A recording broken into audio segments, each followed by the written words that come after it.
muchas gracias por las preguntas y ahora pues le voy a seguir torturando con una segunda intervención sin ningún tipo de descanso. Esta nueva exposición, en parte sabiendo que estaba precedida por una intervención previa, un poco más general y con contenidos también teóricos, he intentado darle un planteamiento un poco diferente. También se me ha olvidado decir que, bueno, que si estuviesen interesados podría pasarles estas diapositivas una vez finalizada mi intervención. Entonces, yo aquí quiero hablar sobre consentimiento informado, requerimientos y deficiencias más frecuentes. Entonces, en ese sentido, le voy a dar un cierto planteamiento algo más práctico, especialmente sobre las deficiencias más frecuentes. Y quizá también, pues, práctico porque en parte se basa en mi propia experiencia a la hora de evaluar ese tipo de documento que es el consentimiento informado. Entonces, bueno, empiezo señalando que el informe Belmont, que probablemente todo el mundo conoce, porque se desarrolló durante ese proceso digamos, de pensamiento a nivel de ética de investigación en Estados Unidos, en parte por diversos casos que habían habido en Estados Unidos especialmente escandalosos, como por ejemplo el estudio de Tuskegee. En el año 78 se terminó publicando este informe, en el cual, como saben, hay tres principios, y el primero, el de respeto por las personas, pues se traduce en el requisito ético del consentimiento informado. No es la primera vez en la que se habla de esta idea. Ya en el propio Código de Nuremberg del final de la Segunda Guerra Mundial se reconoce el derecho de pedir la autorización del participante, pero este es un documento muy importante y sobre todo yo quiero resaltar aquí que ese consentimiento informado es una consecuencia del respeto por las personas. Y si quiero respetar a alguien, le tengo que pedir su consentimiento informado. Entonces hay dos requisitos importantes en este concepto de consentimiento informado, porque yo lo que quiero es evitar precisamente lo que se produjo de una manera especialmente dolorosa, y es los experimentos de los nazis durante la Segunda Guerra Mundial, y es la voluntariedad. En definitiva, la libertad. Si algo nos hace diferentes al resto de los animales, al ser humano, es la libertad.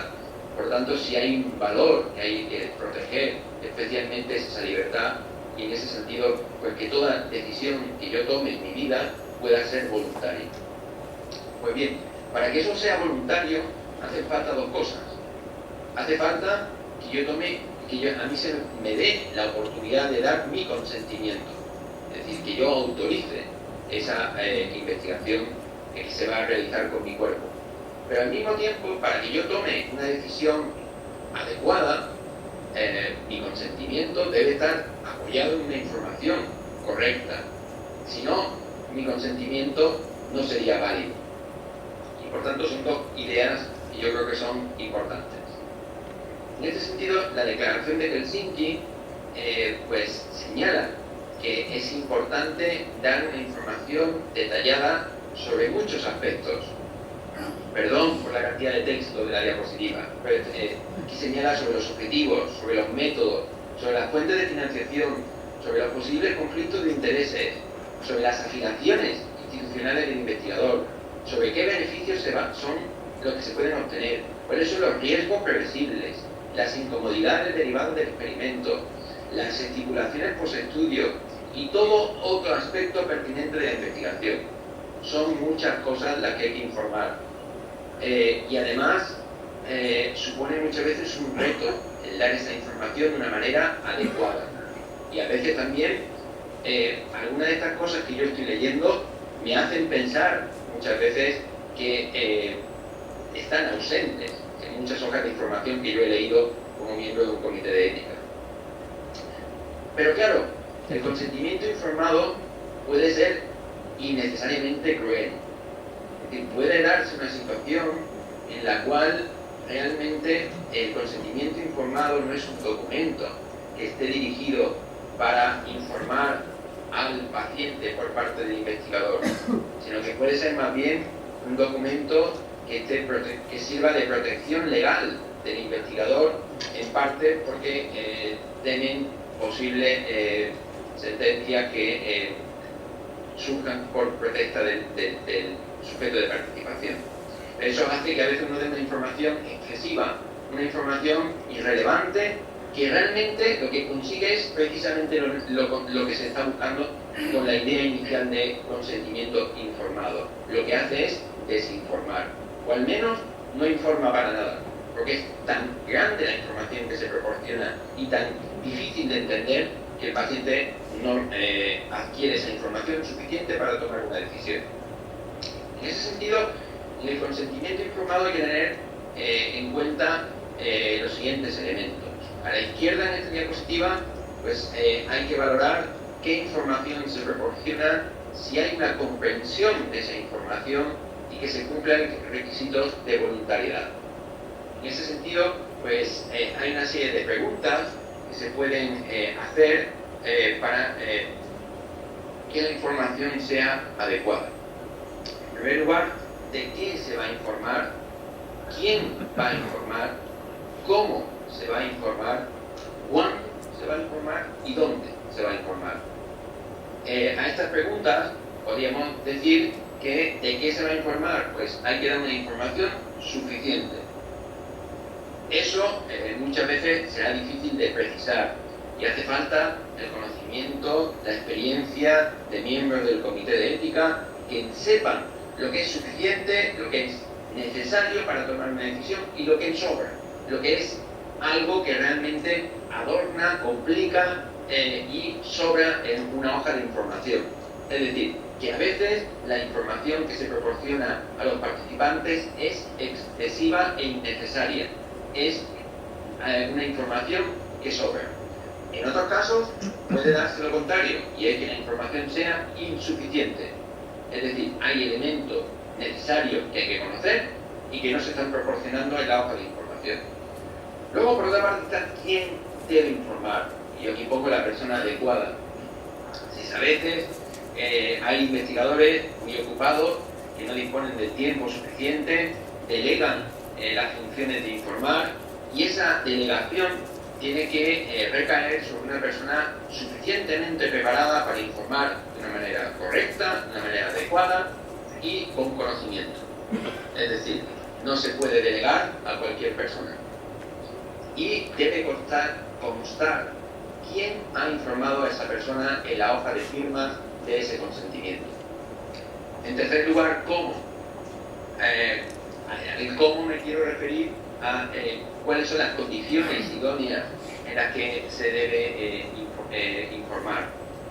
Hay una serie de situaciones en las cuales el modo de informar debe salvaguardar que esa persona pueda tomar una decisión, porque por ejemplo se le da un tiempo necesario para pensar, no se le pide una decisión precipitada, etc.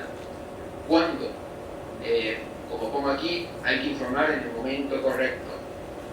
Puede haber situaciones de especial estrés para un paciente, por ejemplo cuando acaba de recibir un diagnóstico, en el que no escucha, no es capaz de atender una información que de algún modo le sobra en ese momento, y por tanto no se puede informar en situaciones de especial estrés por parte del participante o potencial participante.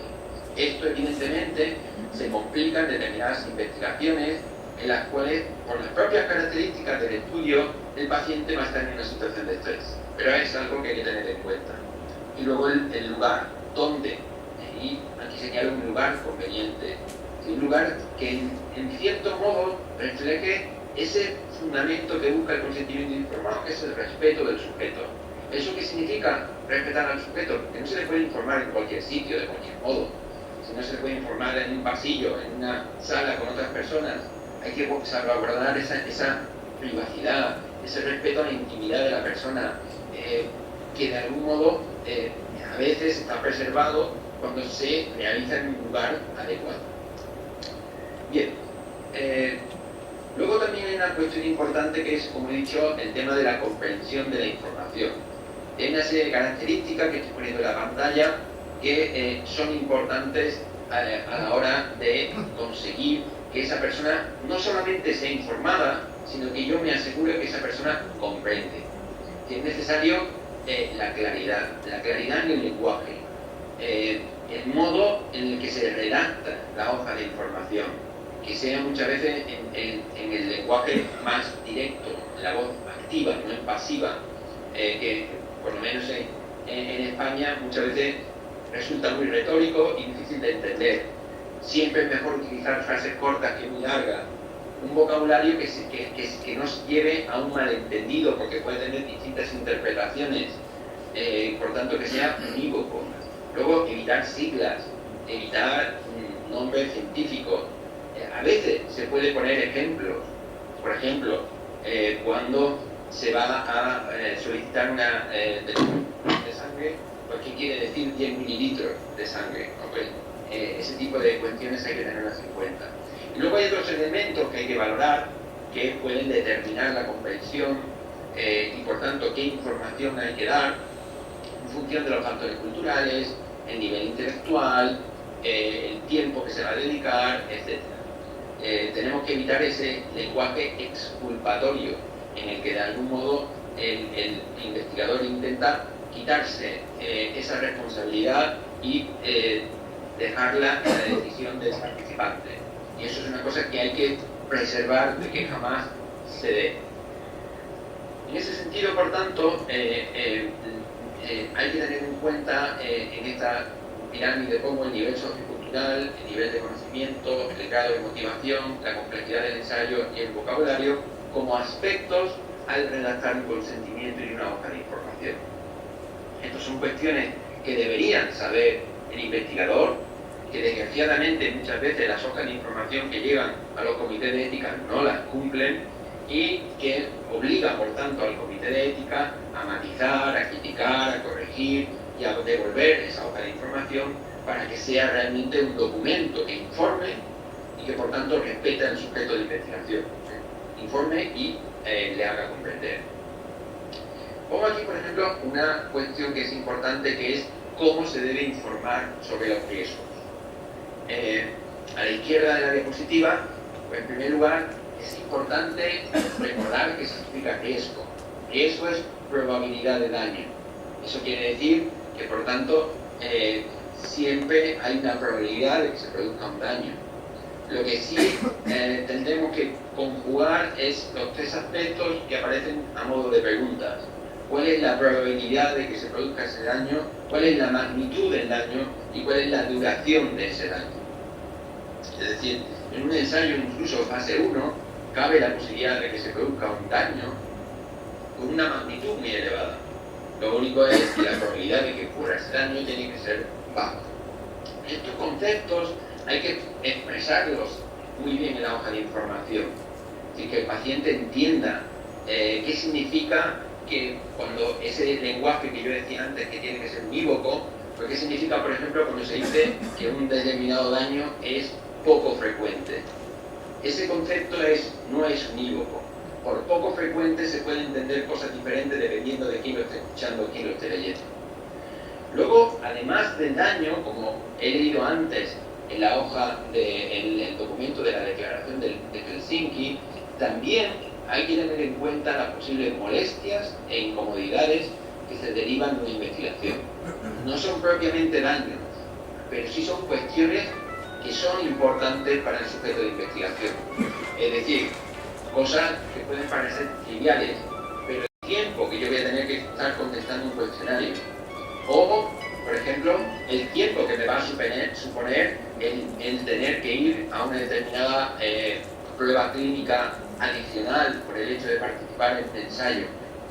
Si eso me va a suponer perder horas de trabajo, perder horas de tiempo por el traslado que eso me supone. Todo eso es una muestra de respeto al sujeto de investigación.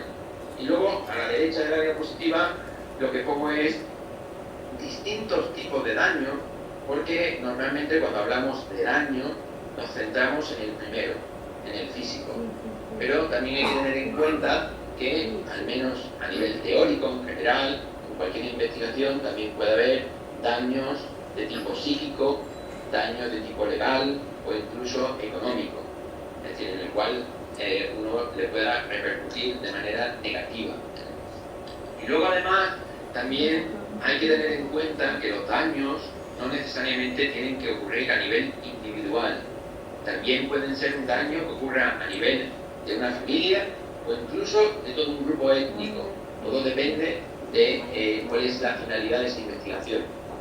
Y en ocasiones, por ejemplo, cuando se trata de estudios genéticos, hay que tener en cuenta las repercusiones que tienen determinadas informaciones de tipo genético, que no solamente van a afectar a ese individuo, sino que pueden afectar a sus hermanos o pueden afectar a sus hijos. Y esa información es delicada y hay que tenerla en cuenta y valorarla. Y luego también hay estudios que lo que intentan es valorar un determinado grupo étnico, un determinado grupo, determinada raza, cultura, en el cual los resultados que se publiquen de ese estudio también pueden estigmatizar o marcar a ese grupo étnico, y por tanto eso hay que valorarlo y presentarlo en la hoja de información. Y también hay que saber informar bien sobre los potenciales beneficios. Si me permiten que vaya otra vez hacia atrás, riesgo le llamo probabilidad de daño. Por tanto, aquí también hablo de potenciales beneficios. Normalmente, cuando se utiliza la idea de que hay que informar sobre los riesgos y beneficios. Entonces, aunque sea solamente un tema de lenguaje, quizás eso es incorrecto, porque riesgos ya estamos asumiendo que es probabilidad de daño y hablamos de riesgos y beneficios. Si los beneficios parecen que es algo inmediato, algo que no depende de una probabilidad, cuando eso realmente no es así. O sea, hay que matizar y poner el adjetivo potencial, porque de hecho este artículo que mencioné antes del New England del año pasado sobre la hipertensión, pues señala, dice que es importante señalar que a pesar del nivel de confianza que puede haber en estudios previos, estudios con animales, fase 1, señala, un ensayo clínico controlado aleatorizado sigue siendo un experimento científico y como tal no hay resultados claros sobre lo que va a ocurrir. Entonces dice que el consentimiento informado de una manera propiamente escrita de una manera adecuada no debería dirigir al participante a esperar ningún beneficio no probado, ¿vale? Entonces yo creo que esto es muy importante, especialmente lo que pone aquí, properly worded, ¿vale? Es decir, que el consentimiento tiene que destacar de una manera nítida el hecho de que estamos hablando de potenciales beneficios, de beneficios, como dicen en inglés, unproven, es decir, no probados. ¿Por qué? Porque esto es un experimento y la idea del experimento es precisamente demostrar esos beneficios. Y por tanto eso es un reto y una cuestión muy importante a tener en cuenta en las hojas de información que se dirigen a los participantes. Hace ya unos cuantos años, como consecuencia de mi tesis doctoral, publicamos una carta al editor en la revista New England, en el que lo que veíamos era si realmente se informaba sobre el hecho de que los ensayos clínicos publicados se hablaba sobre la aprobación por un comité de ética y un consentimiento informado. Lo pongo un poco más grande, y esto es ya, como digo, de hace años, y todavía había un porcentaje importante de artículos en los cuales no se informaba sobre estos dos requisitos éticos.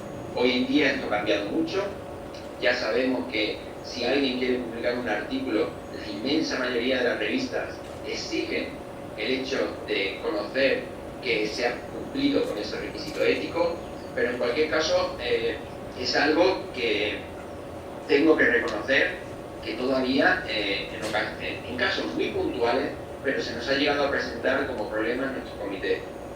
Es decir, es un estudio en el cual el investigador no contaba con hacerlo como algo publicable, en un determinado momento descubren que sale algo interesante, deciden publicarlo y en ese momento pues se dan cuenta, por ejemplo, que no tienen la aprobación del comité de ética.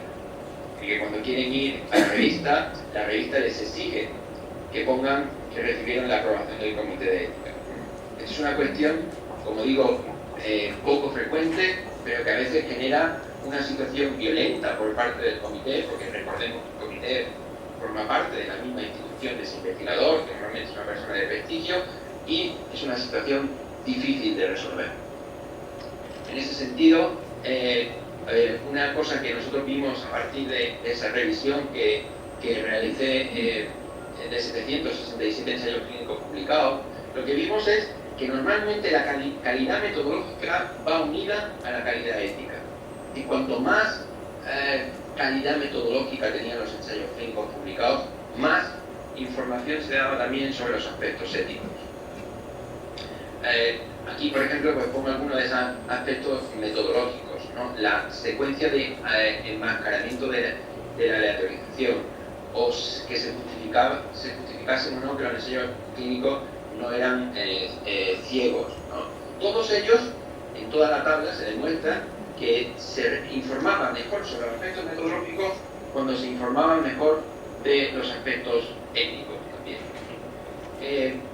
Igualmente nosotros en el año 2010, a raíz también de otra tesis doctoral, pues, lo que se hizo fue revisar todas las hojas de información de un hospital en Madrid, el Hospital San Carlos, que habían sido aprobadas por el Comité de Ética y en las cuales eran en concreto hojas de información al paciente con datos genéticos. En concreto eran estudios de farmacogenética. Y lo que veíamos en ese momento era valorar si se informaba sobre una serie de aspectos concretos en relación con los datos genéticos. Entonces, aquí se ve, por ejemplo, que en la tabla, pues, qué tipo de información se investigará, pues la inmensa mayoría informaba sobre ello. O qué personal tendrá acceso, pues ya el porcentaje era menor, pero la mayoría le informaba.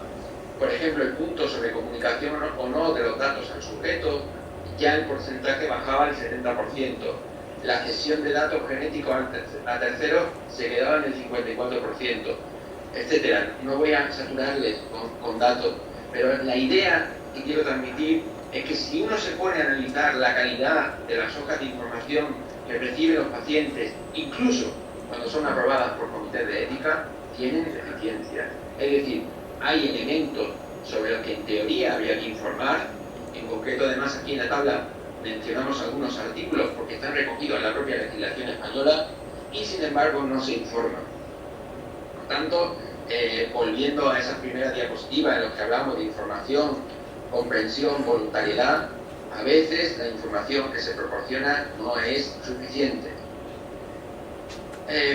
Luego también, en esta misma tesis doctoral, valoramos el nivel de comprensión, lo que le llamábamos legibilidad. Esto es una tabla simplemente que clasifica a nivel teórico los niveles en función de un índice que se conoce como el índice de Flesch, que va con una puntuación de menos 40 de 0 a 100, pero son 3 puntos de corte de 5 a 1, y que cuanto más alta es la puntuación, más fácil es el nivel de legibilidad. Así, el nivel 1 se corresponde con un grado muy fácil, que normalmente es lo que correspondería a educación primaria o a un COMI. Y el número 5, por contra, es un nivel muy difícil, que correspondería a un nivel universitario o científico. Pues bien, en esta tesis doctoral de más de 100 hojas de información evaluada, pues lo que se vio es, se revisó cada uno de los elementos que permiten calcular este índice de Flesch, que es el número de palabras, el número de frases, la relación de la palabra, del número de palabras por frase, el número de sílabas por cada palabra, y esto te da un indicador que estaría en la quinta fila de la tabla. Este es el índice Flesch, en el cual veíamos aquí, porque la media era de 55, si me dejan volver hacia atrás, 55 estaría aquí en el nivel de algo difícil a normal, aunque el valor mínimo de 44 Kyoto era de 74. Entonces, si vuelvo hacia atrás, pues 44 estaría en el nivel de algo difíciles, que sería un nivel de educación más avanzada preuniversitaria. Luego, además, aquí podemos ver cómo, en cualquier caso, las buenas noticias eran que el nivel de legibilidad iba incrementándose, es decir, iba mejorando con los años, en los cuales se habían publicado hojas de información, se habían enviado al comité las hojas de información. Por tanto, es un elemento importante a tener en cuenta, no es una cuestión lingüística, no es una, capricho por parte del comité de ética el cambiar la redacción, el acortar las frases, el decir que pongan más puntos, sino que es una necesidad para mejorar la legibilidad de las hojas de información. Pongo aquí un ejemplo de lo que no hay que hacer, como cuidar la redacción. Si me permiten que lea los objetivos de un estudio real, de una hoja de información. Y a través de este estudio de investigación pretendemos conocer los diferentes patrones y perfiles de presentación de la alergia al kiwi y los niños. Esto incluye la valoración del papel de los antecedentes familiares, los hábitos dietéticos y otras enfermedades alérgicas que puedan ocurrir de forma simultánea en los niños alérgicos a kiwi. Además, a través de este estudio se pretende analizar los métodos actualmente empleados en el diagnóstico de esta alergia con el fin de procurar mejorarlos y analizar el papel de algunas determinaciones analíticas para producir la evolución de esta alergia alimentaria en los niños afectados. Me cuesta leer el segundo párrafo, casi me ahogo, ¿vale? Realmente hace falta frases cortas. Yo realmente me pregunto, un paciente que va a leer este estudio, que además va dirigido a niños, ¿entiende realmente cuál es el objetivo de este estudio? Probablemente no. Muchas veces, ¿qué ocurre con las hojas de información? Porque más bien este objetivo parece un copia y pega del objetivo que formaba parte del protocolo del estudio. ¿Sí? Es algo que había diseñado el investigador para describir un objetivo de su estudio dirigido a otros investigadores de su especialidad. Pero yo creo que para nada esta parte de la hoja de información aporta algo al potencial participante del estudio, en este caso niños. Perdón aquí por el tamaño de letra, pero esto es una corrección que yo hice de una hoja de consentimiento, en el cual uno además, de manera pormenorizada, pues puede ir viendo cuestiones, ¿no? Esta es la hoja de consentimiento en el cual el paciente dice que él está de acuerdo en que ha sido informado sobre una serie de cuestiones y se van enumerando de 1 a 6. Me señala, punto 1, pues reconoce que dicho estudio consiste en el análisis de datos obtenidos de la muestra de células bucales obtenidas mediante un hisopo que se me ha enviado. Entonces yo me pregunto, y la anotación que pongo a la derecha, cuando dice análisis de datos, ¿qué tipo de datos? ¿A qué nos estamos refiriendo? Porque en realidad esto es un estudio en el cual se tomaba una muestra de saliva con ese hisopo para hacer un estudio genético. Por tanto, no son cualquier datos, son datos genéticos. Y así podemos seguir. Mi nombre o datos que me pueden identificar no figurarán en la base de datos donde se conserve el resultado de la prueba según los estándares fijados en el estudio. Esos estándares no estaban en ningún sitio de la hoja de información. ¿Qué queremos decir con los estándares fijados en el estudio? Es lo que yo pongo aquí a la derecha, falta la S, creo. Pero bueno, ¿cuáles son estos estándares? Especificar el tipo de codificación de las muestras. Y así, que las muestras pasarán a ser propiedad del grupo de investigador de la universidad. Y yo pregunto, ¿por cuánto tiempo? Es decir, que hay muchas cuestiones a la hora de informar. Se puede ver en la diapositiva anterior, sobran y otras que faltan. Ambas generan el mismo problema. Una información deficiente, bien porque sobra o porque falta, y una mayor dificultad para comprender lo que realmente se va a hacer en la investigación. Si no hay información suficiente y no hay comprensión, yo no puedo tomar el consentimiento de una manera adecuada y por tanto no se está cumpliendo ese requisito que ya señalaba Belmont de respeto al sujeto. Luego también yo creo que un problema que suele ser habitual a veces en algunos estudios que pasan por nuestras manos en el comité es que se mezclan intervenciones clínicas con investigación. Aquí, por ejemplo, es una captura de pantalla también de una hoja de información en el cual si quieren nos podemos ahorrar todo el texto, salvo la última frase. Estas pruebas, además aquí incluso hay una errata ahí, estas pruebas se realizan habitualmente en el estudio de pacientes alérgicos. Y expongo entonces el problema. La prueba cutánea que se quería hacer en este estudio realmente es una prueba que formaba parte de la práctica clínica habitual que iba a recibir ese niño en ese estudio de una posible alergia relacionada con los alimentos. Por tanto, eso no debe formar parte del consentimiento informado de la investigación, ni tampoco se debe informar sobre esos riesgos en la hoja de información relacionada con la investigación, porque eso no es investigación, eso forma parte de la práctica clínica habitual.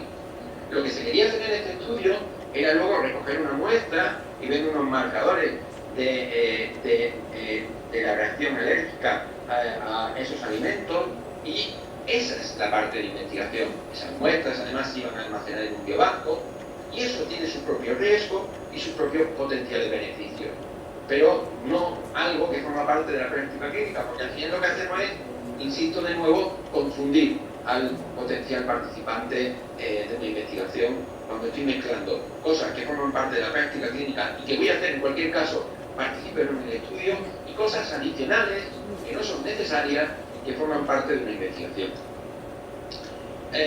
Luego voy finalizando.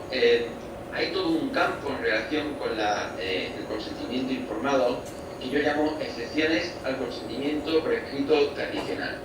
Es decir, a veces podemos tener circunstancias, diseños de estudios en los cuales es difícil encajar la necesidad de obtener un consentimiento informado por escrito al uso habitual.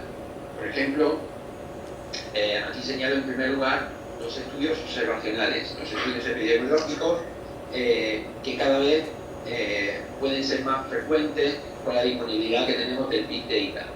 En ocasiones, cuando me refiero a excepciones, es que a lo mejor puede haber estudios en los cuales no sea necesario obtener un consentimiento informado del participante. Esto es fuente de una gran discusión en muchos ámbitos. Pero también, al hablar de excepciones, me refiero a situaciones en las cuales no necesariamente, por ejemplo, el consentimiento informado tiene que ser por escrito y firmado a mano por el participante. Nosotros, por ejemplo, en mi departamento, pues tenemos un estudio de cohortes que se llama el estudio SUM, Seguimiento Universidad de Navarra, con el que llevamos pues muchos años, desde el año 99, y con las nuevas tecnologías, pues a los participantes que inician este estudio, que es un estudio de cohortes, se les ofrece participar vía online, a través de la web. A ellos se les da la información, y en el momento en el que hacen clic para empezar a contestar el cuestionario es cuando nosotros consideramos que esa persona ha firmado, entre comillas, su consentimiento. Es decir, el modo en el que nosotros obtenemos la autorización por parte de estos participantes no es por escrito, no es con una firma, y esto tengo que reconocer que durante muchos años pues, fue poco comprendido por parte del propio comité, y cómo tuvimos que pelear para convencerles de que era el modo más cómodo, incluso para el propio participante. Porque si nos planteásemos enviar una carta, que esa carta fuese firmada por el participante, que la tuviese que devolver, estamos hablando de un estudio con miles de participantes, en los cuales a veces es difícil reclutar. Por eso lo único que conseguiríamos es dificultar y a veces impedir que algunos participantes, que algunas personas fuesen realmente participantes de nuestro estudio. Y entonces entramos en un debate que conecta con mi primera diapositiva de mi primera exposición. Necesitamos investigar, necesitamos estudios epidemiológicos. ¿Vamos a convertir un requisito, en este caso el consentimiento informado por escrito, como una barrera para impedir investigaciones? Y es una pregunta pues, que muchas veces está en la propia, lo he leído en muchos artículos. Luego hay otra serie de situaciones también complejas, que en concreto yo ahí he puesto un caso porque tuvimos que escribir un artículo ante un asesoramiento que me pidieron un grupo de mi departamento que hace estudios sobre estilo de vida, cuestiones de afectividad, cuestiones de sexualidad en jóvenes, en niños.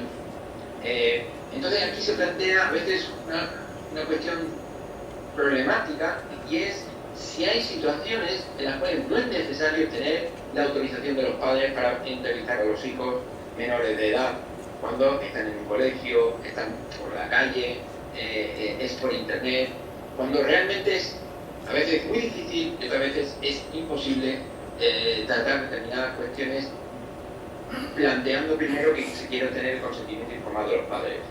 Entonces, estas son situaciones, como digo, distintas, que yo considero excepciones al consentimiento informado por escrito, y que probablemente ya nos estamos alejando del ensayo clínico tradicional, con fármacos, como era mi primera exposición, pero esta exposición del consentimiento informado yo le he intentado dar una visión más global relacionada con un consentimiento informado en general. Y luego, también hay otras situaciones, pues, los ensayos en urgencia, los ensayos clínicos pragmáticos, en los cuales hay también problemáticas concretas. Casi termino ya con un artículo también muy reciente de este año, que se ha publicado en New England, y que habla sobre The Changing Face of Informed Consent.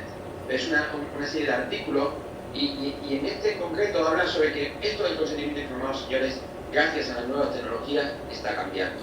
O sea, aquí dice que la interacción clásica que ocurre en el consentimiento informado, en el que un investigador le presenta al potencial participante la información sobre la posible intervención terapéutica, diagnóstica o profiláctica, y que le pregunta su participación y le invita a leer y a firmar un consentimiento informado, pues dice, este prototipo tradicional se está desfasando, se está quedando desfasado, ¿vale?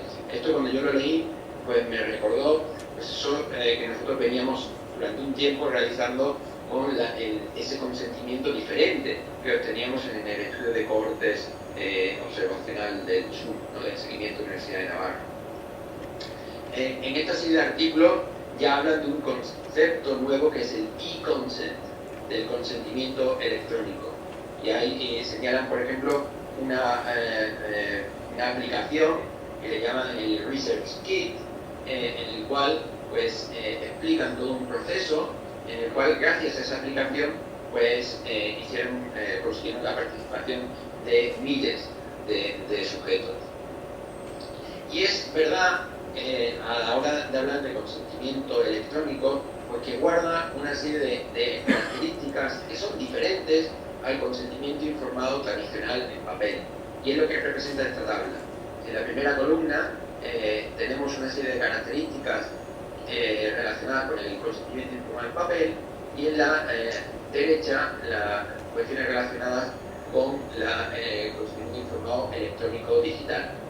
Por ejemplo, se van viendo en cada fila cuestiones relacionadas con qué información se proporciona, qué ocurre con la comprensión cuando estamos hablando de un consentimiento tradicional y un consentimiento electrónico, qué ocurre con la voluntariedad y qué ocurre con la autorización por parte del sujeto.